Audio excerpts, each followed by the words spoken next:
പ്രിയമുള്ളവരെ, വചനജ്വാല 1318 ദിനത്തിലേക്ക് പ്രവേശിക്കുന്ന ഇന്ന് ഏപ്രിൽ 10 വ്യാഴാഴ്ച എല്ലാവർക്കും സുന്ദരമായ ഒരു സുപ്രഭാതം ആശംസിക്കുന്നു.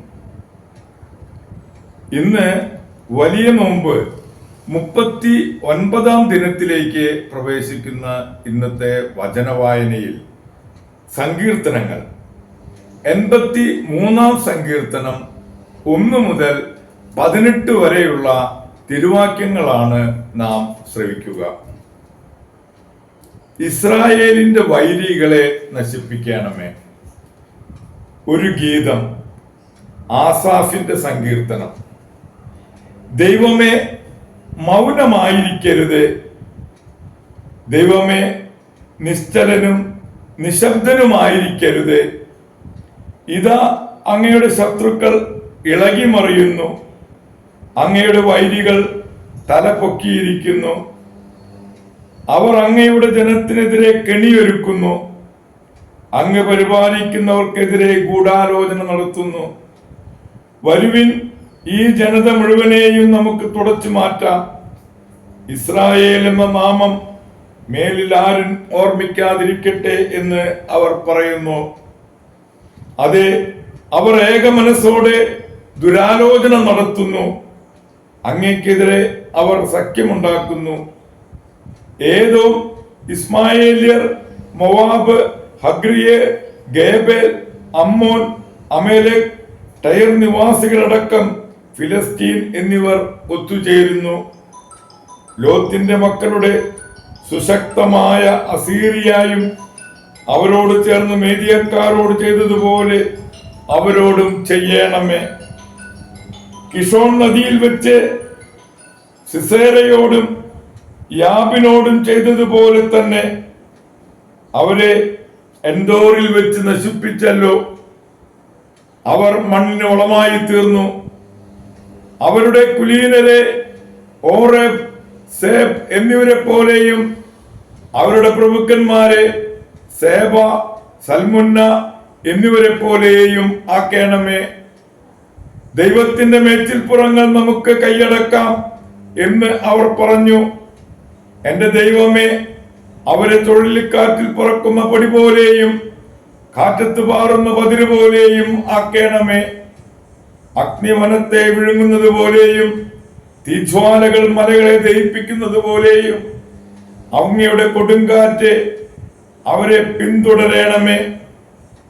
അങ്ങയുടെ ചുഴലിക്കാറ്റ് കൊണ്ട് അവരെ പരിഭ്രമിപ്പിക്കണമേ. അവർ അങ്ങയുടെ നാമം അന്വേഷിക്കുന്നതിന് വേണ്ടി അവരുടെ മുഖം ലജ്ജ കൊണ്ട് മൂടണമേ. അവർ എന്നേക്കും ലജ്ജിച്ച് പരിഭ്രമിക്കുകയും അപമാനിതരായി നശിക്കുകയും ചെയ്യട്ടെ. കർത്താവ് എന്ന നാമം വഹിക്കുന്ന അങ്ങ് മാത്രമാണ് ഭൂമി മുഴുവനെയും ഭരിക്കുന്ന അത്യുന്നതൻ എന്ന് അവർ അറിയട്ടെ. ദൈവത്തിന്റെ തിരുവചനമാണ് നാം ശ്രവിച്ചത്.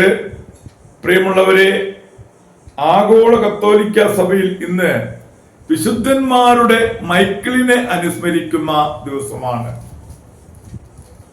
സ്പാനിഷ് കത്തോലിയാനിയായി വിക്ക് എന്ന പ്രദേശത്ത് വിശുദ്ധ മൈക്കിൾ ജനിച്ചു. പ്രായശ്ചിത്ത പ്രിയനായ ഈ യുവാവ് 22 വയസ്സിൽ ബാഴ്സലോണിയയിലെ ട്രിനിറ്റേറിയൻ പാതുക സഭയിൽ ചേർന്ന് എല്ലാവർക്കും സന്മാതൃക നൽകിക്കൊണ്ട് എത്രയും പരിശുദ്ധമായ ജീവിതം നയിച്ചു. 4-ാമത്തെ വർഷം 1607 വ്രതവാഗ്ദാനം ചെയ്തു. സന്യാസ സഭയിൽ വിശുദ്ധന്മാരുടെ മൈക്കിൾ എന്ന നാമത്തിലാണ് അദ്ദേഹം അറിയപ്പെട്ടിരുന്നത്. തീഷ്ണമതിയായ മൈക്കിളിന് പാതുക ട്രിനിറ്റേറിയൻ സഭയിലെ നിയമങ്ങൾ ആധ്യാത്മിക സംതൃപ്തി നൽകിയില്ല. കൂടുതൽ പ്രായശ്ചിത്തവും പ്രാർത്ഥനയും അന്വേഷിച്ച് അദ്ദേഹം നിഷ്പാതുക ട്രിനിറ്റേറിയൻ സഭയിൽ ചേർന്ന് 1607 തന്നെ അൽക്കല ആശ്രമത്തിൽ വെച്ച് വ്രതങ്ങൾ നവീകരിച്ചു.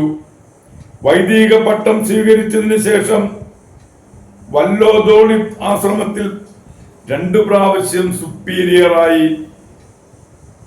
വിശുദ്ധ കുർബാനയോടുള്ള ഭക്തി പ്രചരിപ്പിക്കുന്നതിൽ അത്യുത്സാഹം പ്രദർശിപ്പിച്ചിരുന്ന ഫാദർ മൈക്കിൾ സ്പെയിനിലെ വിശുദ്ധ കുർബാനയുടെ പ്രേക്ഷിതന്മാരിൽ മുൻപന്തിയിലായിരിക്കുമ്പോഴാണ് 34-ാം വയസ്സിൽ ദിവ്യകാരുണ്യ ഈശോയുടെ സമ്മാനം വാങ്ങാൻ ഈ ലോകത്തോട് യാത്ര പറഞ്ഞത്. പ്രിയരെ, നിങ്ങളുടെ സകല പ്രവൃത്തികളിലും ദൈവരാജ്യത്തിനും ദൈവമഹത്വത്തിനും പ്രഥമ സ്ഥാനം നൽകുക. സഹോദര സ്നേഹത്തിൽ നിലനിൽക്കുക. മറ്റുള്ളവരെ പഠിപ്പിക്കാൻ ആഗ്രഹിക്കുന്നവ നീ തന്നെ ആദ്യം അഭ്യസിക്കുക. പ്രിയരെ, ഇന്ന് തന്നെ വിശുദ്ധ പത്തേർനൂസിനെയും അനുസ്മരിക്കുന്ന ദിവസമാണ്. സ്കോട്ട്ലൻഡിലാണ് വിശുദ്ധ പത്തേർനൂസ് പൂജാതനായത്.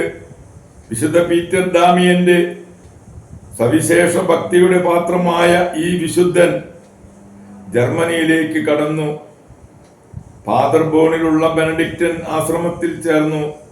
പിന്നീട് ഏകാഗിയായി ഒരു കൊച്ചുമുറിയിൽ തപസ്സിലും പ്രായശ്ചിത്തത്തിലും ചെലവഴിച്ചു. അദ്ദേഹം താമസിച്ചിരുന്ന ആശ്രമത്തിന് തീപിടിച്ചപ്പോൾ പത്തേർനൂസ് തന്റെ മുറിയിൽ നിന്ന് പുറത്തിറങ്ങാൻ വിമുഖനായതിനാൽ അവിടെ കിടന്ന് മരിച്ചു. വാഴ്ത്തപ്പെട്ട മരിയാനൂസ് സ്കോത്തൂസ് 2 ആഴ്ച കഴിഞ്ഞ് ഈ സ്ഥലം സന്ദർശിക്കുകയുണ്ടായി. പ്രിയമുള്ളവരെ, വിശുദ്ധന്മാരുടെ മൈക്കിളിന്റെയും വിശുദ്ധ പത്തേർനൂസിന്റെയും മധ്യസ്ഥം യാചിച്ച് ഇന്നത്തെ ഈ നല്ല ദിവസത്തിലേക്ക് നമുക്ക് പ്രവേശിക്കാം.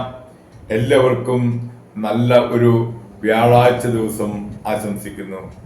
ദൈവം നമ്മെ ഓരോരുത്തരെയും സമൃദ്ധമായി അനുഗ്രഹിക്കട്ടെ.